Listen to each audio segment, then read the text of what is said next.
दोस्तों वर्ष 2022 के लिए पद्म अवार्ड्स की घोषणा कर दी गई है और किसी भी वर्ष ऐसा कोई भी एग्ज़ाम नहीं रहा है जिसमें पद्म अवार्ड से संबंधित कोई क्वेश्चन ना पूछा जाए। तो इस पूरे वीडियो को बड़े ध्यान से देखना। 100% किसी भी एग्ज़ाम में क्वेश्चन इस वीडियो से पूछे जाएंगे। तो इस वीडियो में हम लोग क्या डिस्कस करेंगे, ये देखिए पद्म अवार्ड्स को लेकर जितने भी क्वेश्चंस बनते हैं उसका ये कंप्लीट नोट्स है। इसके बाद में आपको और अलग दूसरा वीडियो देखने की ज़रूरत नहीं पड़ेगी क्योंकि लगभग सारे क्वेश्चंस को इस वीडियो में कवर किया गया है। इस वीडियो में हम लोग पद्म अवार्ड्स के जो स्टैटिक वाले पार्ट हैं उसको भी डिस्कस करेंगे। रिसेंट में किसको किसको ये अवार्ड्स दिए गए हैं वो सारे क्वेश्चंस का करंट अफेयर्स वाले पार्ट का डिस्कशन करेंगे। साथ ही साथ में कुछ स्पेशल क्वेश्चंस भी बनते हैं, जैसे कि कितनी महिलाओं को दिया गया, कितने एनआरआईज को दिया गया ये अवार्ड।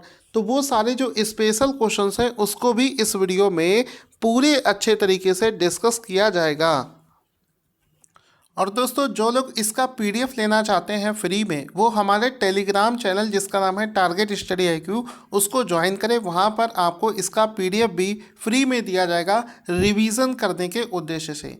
तो यहाँ पर आप देखेंगे, सबसे पहले तो आप इसका एक फ़ोटो देख सकते हैं जिसमें कि आपको 3 अवार्ड्स दिख रहे होंगे। हम लोग बात करते हैं पद्म अवार्ड्स की, तो पद्म अवार्ड्स में 3 अवार्ड्स को 3 कैटेगरी में इस अवार्ड को दिया जाता है। पहला है पद्म विभूषण, दूसरा है पद्म भूषण और तीसरा है आपका पद्मश्री। ठीक है, इन इन मेडल्स के साइज के हिसाब से आप देख सकते हैं कि कौन सा अवार्ड कितनी ज़्यादा वैल्यू रखता है। तो सबसे ज़्यादा वैल्यू रखता है पद्म विभूषण, ये सर्वोच्च पुरस्कार है। इसके बाद में पद्म भूषण और फिर आता है पद्मश्री। एक और फोटो आप देखकर देखिए, यहाँ पर समझेंगे कि इन सभी अवार्ड्स के ऊपर में आता है भारत रत्न का अवार्ड। यानी कि भारत रत्न जो है ये भारत के अंदर दिए जाने वाला सबसे बड़ा यानी कि सर्वोच्च पुरस्कार है। ठीक है, भारत रत्न से नीचे आते हैं ये तीनों अवार्ड। अब देखिए, सबसे पहले हम क्या करेंगे, पद्म अवार्ड्स को लेकर स्टैटिक वाला पार्ट यहाँ पर है, लेकिन हम पहले डिस्कस कर लेते हैं जो इसका करंट अफेयर्स वाला पार्ट है, क्योंकि वो चीज़ ज़्यादा एग्जाम में पूछी जाएगी। तो हम स्टैटिक वाले पार्ट को पहले स्किप कर देते हैं और सीधे आ जाते हैं वर्ष 2022 के करंट अफेयर्स वाले पद्म अवार्ड्स के बारे में। तो पहला क्वेश्चन यहाँ पर बनेगा कि वर्ष 2022 में कुल कितने पद्म पुरस्कार प्रदान किए गए हैं। यानी कि इस पुरस्कारों में तीनों अवार्ड शामिल हैं, पद्म विभूषण, पद्म भूषण और पद्मश्री। तीनों मिलाकर कुल जो है 128, कितने 128 लोगों को ये पुरस्कार प्रदान किए गए हैं। तो यहाँ पर आप इसका एक फ़ोटो भी देख सकते हैं कि पद्म पुरस्कार 2022 की जो लिस्ट है उसमें तीनों जो अवार्ड हैं ये मिलाकर कुल 128 लोगों को प्रदान किए गए हैं। ठीक है, इसको आप देख लें, 128 लोगों को ये प्रदान किए गए हैं। अब एक एक करके सभी अवार्ड्स को डिटेल में पढ़ेंगे। पहला है पद्म विभूषण। तो पहला टॉपिक जो बनेगा पद्म विभूषण। क्वेश्चन बनेगा कि वर्ष 2022 में कितने पद्म विभूषण दिए गए हैं। तो आंसर हो जाएगा कुल मिलाकर 4 लोगों को पद्म विभूषण दिए गए हैं। ऊपर जो हमने पढ़ा था ये जो नंबर है इसमें 128 में तीनों अवार्ड शामिल हैं। तो अलग अलग से भी एग्ज़ाम में पूछा जा सकता है कि इन तीनों में से, मतलब ये जो 3 अवार्ड हैं, this plus this plus this equal to 128, इन तीनों को मिलाकर पहला, दूसरा और तीसरों को मिलाकर 128 अवार्ड होते हैं। लेकिन अलग अलग से भी पूछा जा सकता है कि बताओ पद्म विभूषण कितने लोगों को दिया गया। तो आंसर हो जाएगा कुल 4 लोगों को पद्म विभूषण दिया गया है। फिर आपसे पूछेगा बताओ पद्म भूषण कितने लोगों को दिया गया है। तो यहाँ पर आगे भी चलेंगे। अगला क्वेश्चन बनेगा कि जो देश के पहले CDS हैं जनरल बिपिन रावत, तो जनरल बिपिन रावत को मरणोपरांत कौन सा पद्म पुरस्कार प्रदान किया गया है। आपको पता होगा हाल ही में एक हेलीकॉप्टर क्रैश में उनका आकस्मिक देहांत हो गया था और इनको हाल ही में पद्म विभूषण से सम्मानित किया गया है। तो इनको सिविल सर्विसेज में, सिविल सेवा में जनरल बिपिन रावत को मरणोपरांत ये पुरस्कार दिया गया है। ये वो व्यक्ति हैं जिसके बारे में बहुत ज़्यादा चर्चा चलता है, बहुत ज़्यादा न्यूज़ में रहते हैं। इस वजह से ये क्वेश्चन आपसे अलग से पूछा जा सकता है। इसके बाद में अगला क्वेश्चन है कि उत्तर प्रदेश के पूर्व मुख्यमंत्री श्री कल्याण सिंह को मरणोपरांत कौन सा पद्म पुरस्कार प्रदान किया गया है? तो आंसर हो जाएगा कि उनको पब्लिक सर्विस के लिए पद्म विभूषण प्रदान किया गया है। तो यहाँ पर आप देख सकते हैं पब्लिक सर्विस के लिए कल्याण सिंह को मरणोपरांत ये पुरस्कार प्रदान किया गया है। इसके बाद में एक व्यक्ति हैं जिसका नाम है राधे श्याम खेमका, उनको भी मरणोपरांत पद्म विभूषण दिया गया है। ये व्यक्ति हैं कौन? यहाँ पर देखिए, गीता गोरखपुर प्रेस में प्रकाशित होने वाली एक कल्याण पत्रिका जो है उसके संपादक हैं जिसका नाम है राधे श्याम खेमका। इनको भी मरणोपरांत कौन सा पद्म पुरस्कार दिया गया है? तो इसका आंसर हो जाएगा कि इनको भी पद्म विभूषण दिया गया है और इनको साहित्य और शिक्षा के क्षेत्र में ये पुरस्कार दिया गया है। तो अगर हम देखें तो कुल मिलाकर ये पुरस्कार यानी कि पद्म विभूषण 4 लोगों को दिया गया है। चारों के नाम देखिए, कल्याण सिंह का नाम हम देख चुके हैं, जनरल विपिन रावत हम देख चुके हैं, राधे श्याम खेमका, तो ये 3 मैंने आपको बता दिए हैं। चौथे जो व्यक्ति हैं उनका नाम है सुश्री प्रभा अन्ने, जिनको कला के क्षेत्र में ये पुरस्कार प्रदान किया गया है। अब इसमें क्या होगा दोस्तों कि अगली लिस्ट में देखो हम लोग जो नाम पढ़ेंगे तो नाम तो बहुत सारे हो सकते हैं, लेकिन जो विशेष रूप से फेमस नाम है, जो ज़्यादा फेमस लोग हैं, उनके बारे में अलग से भी पढ़ेंगे क्योंकि वो चीज़ एग्ज़ाम में डायरेक्ट पूछी जाती है। अब अगला क्वेश्चन हमारा बनेगा कि वर्ष 2022 के जो पद्म भूषण के अवार्ड हैं उसके बारे में। तो वर्ष 2022 में पद्म विभूषण नहीं, ये पद्म भूषण है, कितने लोगों को दिए जाएंगे? तो कुल मिलाकर 17 लोगों को दिए जाएंगे पद्म भूषण। क्वेश्चन बनेगा कि माइक्रोसॉफ्ट के सीईओ सत्य नारायण नडेला को किस पद्म पुरस्कार से सम्मानित किया जाएगा? तो बड़ी खुशी की बात है कि माइक्रोसॉफ्ट के सीईओ सत्य नडेला को पद्म भूषण से सम्मानित किया जाएगा।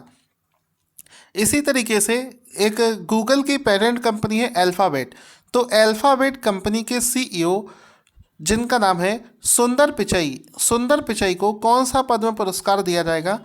तो उनको भी पद्म भूषण से सम्मानित किया जाएगा। आगे चलते हैं, यहाँ पर दोनों का फोटो देख सकते हैं, गूगल अल्फ़ाबेट कंपनी के सीईओ सुंदर पिचई और सत्य नडेला, दोनों को ही पद्म भूषण अवार्ड से सम्मानित किया जाएगा। अब इसमें आगे क्वेश्चन बनता है कि बताओ सीरम इंस्टीट्यूट ऑफ इंडिया के जो प्रबंध निदेशक हैं साइरस पूनावाला, उनको कौन सा पद्म पुरस्कार दिया जाएगा? तो आंसर हो जाएगा उनको भी पद्म भूषण से सम्मानित किया जाएगा। यहाँ पर आप देख सकते हैं साइरस पूनावाला, जिनको पद्म भूषण 2022 से सम्मानित किया जाएगा। आगे चलते हैं, एक नाम है जो कि इस समय सबसे ज़्यादा चर्चा में चल रहा है, चूँकि ये कांग्रेस से बिलोंग करते हैं और ये जो इस समय सरकार चल रही बीजेपी की, तो काफ़ी ज़्यादा कंट्रोवर्सी भी क्रिएट हो रही है कि बीजेपी किसी कांग्रेस मेंबर को अपना पद्म अवार्ड क्यों दे रही है। तो क्वेश्चन बनेगा, भारतीय राष्ट्रीय कांग्रेस के भारतीय राजनीतिज्ञ एवं पूर्व विपक्ष के नेता जिसका नाम है गुलाम नबी आज़ाद को कौन सा पद्म पुरस्कार प्रदान किया जाएगा? तो इनको पद्म भूषण अवार्ड प्रदान किया जाएगा। तो इसको मोस्ट इम्पॉर्टेंट पॉइंट में लिख लीजिए क्योंकि इस समय बहुत ज़्यादा न्यूज़ इनका चल रहा है। गुलाम नबी आज़ाद को भी पद्म भूषण से सम्मानित किया गया है। तो ये तो थे विशेष लोग जिनको ये अवार्ड दिया गया है, लेकिन मैंने आपको जैसा कि अभी बताया कि इस बार पद्म भूषण सम्मान जो है कुल मिलाकर 17 लोगों को दिया गया है, लेकिन 17 में से 17 नाम इम्पॉर्टेंट नहीं होते हैं, कुछ विशेष लोग कुछ ज़्यादा ही इम्पॉर्टेंट होते हैं, जिसके लिए मैं अलग से आपको करवा रहा हूँ। जैसे कि गुलाम नबी आज़ाद करवाया, साइरस पूनावाला करवाया और सत्य नडेला करवाया। तो ये जो विशेष नाम है ये एग्ज़ाम में कुछ ज़्यादा ही पूछे जाते हैं, लेकिन जब आप हमारी पीडीएफ को डाउनलोड करोगे तो उसमें आपको पूरी एक लिस्ट भी दे देंगे, सो दैट एक नज़र में आप लिस्ट को भी देख लो।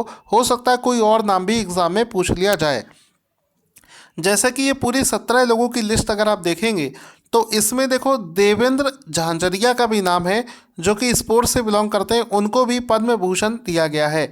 इसके बाद में देखो और देखते हैं कोई इम्पोर्टेंट नाम हो, ठीक है, बाकी सभी नाम नॉर्मल हैं, उन सबको भी एक बार देखना जरूरी है। अब हम लोग आगे चलते हैं अपने तीसरे अवार्ड को लेकर, जिसको बोलते हैं पद्मश्री अवार्ड।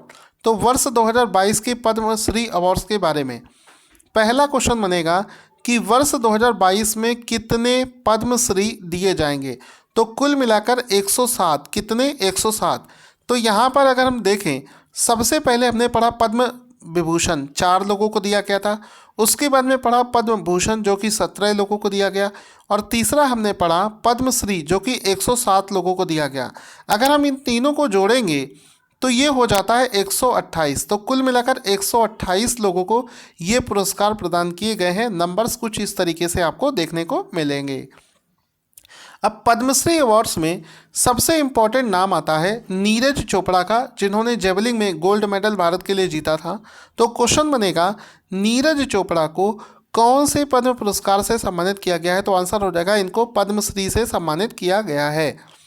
अब इसमें आप देख लो, एक कंप्लीट लिस्ट आपको दिख रही है, 107 लोगों का नाम है इसमें, और 107 में से पूरे नाम आपको नहीं याद रखने हैं, विशेष जो नाम है, जैसे कि एक ये पैरालंपिक है, ओलंपियन है सुमित अंतिल, खेल से इनको भी पद्मश्री दिया गया है। इसके बाद में आगे चलते हैं, ये सभी नाम एक बार ज़रूर देख लें क्योंकि एग्ज़ाम में हो सकता है आपसे ये पूछ सकता है, ठीक है। तो ये सभी नाम एक बार आप ज़रूर देख लें। मैं एक बार आपको सभी नाम दिखा देता हूँ, आगे भी और क्वेश्चंस बचेंगे उनको भी करेंगे, ठीक है। तो ये पूरे नाम एक बार अगर आप देखेंगे तो आपको रिवीजन करते समय इसमें आसानी हो जाएगी। देखिए, जैसे कि सोनू निगम को भी दिया गया है कला के क्षेत्र में, इसको भी आप लोग याद रखेंगे। अब इसी क्वेश्चंस में कुछ एक्स्ट्रा क्वेश्चंस भी कर लेते हैं जो कि एक्स्ट्रा क्वेश्चंस एग्जाम में पूछे जाते हैं। वर्ष 2022 में कुल कितनी महिलाओं को पद्म पुरस्कार प्रदान किए गए हैं? तो आंसर हो जाएगा, अगर सभी पद्म पुरस्कारों की लिस्ट देखें तो 34 महिलाओं को इसमें इस बार पद्म पुरस्कारों से सम्मानित किया गया है। 128 में से 34 महिलाओं को ये पुरस्कार दिया गया है। इसके अलावा कितने फॉरेनर्स, एनआरआई या फिर दूसरे देशों के लोग हैं जिनको ये पुरस्कार दिया गया है? तो कुल मिलाकर 10 ऐसे लोग हैं जो कि एनआरआई या फॉरेनर्स में आते हैं जिनको ये पुरस्कार प्रदान किए गए हैं। इसके बाद में क्वेश्चन आते हैं कि वर्ष 2022 में कुल कितने लोगों को मरणोपरांत यानी कि मरने के बाद में पद्म पुरस्कार प्रदान किए गए हैं? तो आंसर हो जाएगा, कुल मिलाकर 13 लोगों को मरणोपरांत ये पुरस्कार दिया गया है, जिनमें से कुछ फेमस नाम है आपका सीडीएस जनरल बिपिन रावत, उनको भी मरणोपरांत दिया गया है। राजनाथ सिंह कल्याण सिंह हो गए, उनको भी मरणोपरांत दिया गया है। तो ये ऐसे नाम हैं जो कि मरणोपरांत दिए गए हैं। इसके बाद में क्वेश्चन आता है कि पद्म पुरस्कार किसके द्वारा प्रदान किए जाते हैं? तो ये मार्च और अप्रैल के महीने में प्रेसिडेंट के द्वारा प्रदान किए जाते हैं, इसको भी आप लोग याद रखेंगे। देखिए, करंट का हमने सारा पोर्शन पढ़ लिया, अब हम लोग इसके स्टैटिक वाले पार्ट को भी एक बार देख लेते हैं।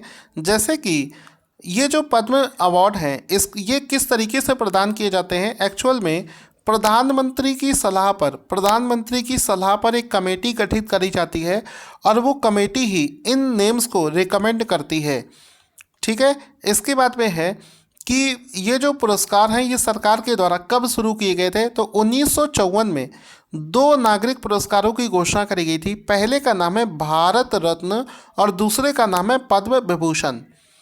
लेकिन उस समय जो पद्म विभूषण थे वो 3 कैटेगरी में दिए जाते थे, जिसके नाम थे पहला वर्ग, दूसरा वर्ग और तीसरा वर्ग। लेकिन बाद में क्या हुआ, 8 जनवरी 1955 को ये जो 3 कैटेगरी हैं इनको नाम चेंज कर दिया गया, जिसमें कि पहले वर्ग का नाम रखा गया पद्म विभूषण, दूसरे का नाम रखा गया पद्म भूषण और तीसरी कैटेगरी का नाम रखा गया पद्मश्री। इस तरीके से ये पुरस्कार प्रदान किए गए हैं। अब कभी कभी आपसे एग्ज़ाम में या फिर आपके नॉलेज के लिए भी आपको पता होना चाहिए कि जो पद्म विभूषण अवार्ड है ये कौन से क्षेत्र में दिए जाते हैं। ये असाधारण और विशिष्ट सेवा के लिए प्रदान किए जाते हैं। सबसे पहले पद्म विभूषण किसको दिया गया था? तो ये सत्येंद्र नाथ बोस, नंदलाल बोस, जाकिर हुसैन, ठीक है, वीके कृष्णा मेनन और दिग्मे दोरजी वांगचुक, इनको प्रदान किया गया था। इसके बाद में आता है आपका पद्म भूषण, जो कि उच्च क्रम की विशिष्ट सेवा के लिए दिया जाता है और ये सबसे पहले जहांगीर बाबा, शांति स्वरूप भटनागर सहित कुल 23 लोगों को प्रदान किए गए थे। इसके बाद में एक और पॉइंट है कि सबसे ज़्यादा पद्म भूषण अवार्ड जो है ये किस वर्ष में दिए गए? तो 1972 में दिए गए, जिसमें कि इसमें 50 लोगों को ये अवार्ड दिए गए थे। और सबसे कम की बात करें तो सबसे कम 1980 में सिर्फ 1 लोगों को दिया गया था। जैसे कि इस वर्ष ये कितने लोगों को दिया गया है, 17 लोगों को दिया गया है। इस वाले पॉइंट को भी याद रखेंगे। लास्ट में आता है हमारा पद्मश्री। ये प्रतिष्ठित विशिष्ट सेवा के लिए ये पुरस्कार दिया जाता है। इसके बाद में 2 इम्पॉर्टेंट पॉइंट्स बनते हैं कि पद्मश्री प्राप्त करने वाली पहली भारतीय महिला कौन थी। तो आंसर हो जाएगा बेमेम देवी, जो कि भारतीय फुटबॉलर थी। इसके बाद कौन सी पहली भारतीय अभिनेत्री है जिसको पद्मश्री दिया गया, तो उसका नाम आता है नरगिस दत्त। ये वाला क्वेश्चन एसएससी में कई बार, मतलब दसियों बार ये क्वेश्चन एग्जाम में पूछा गया होगा।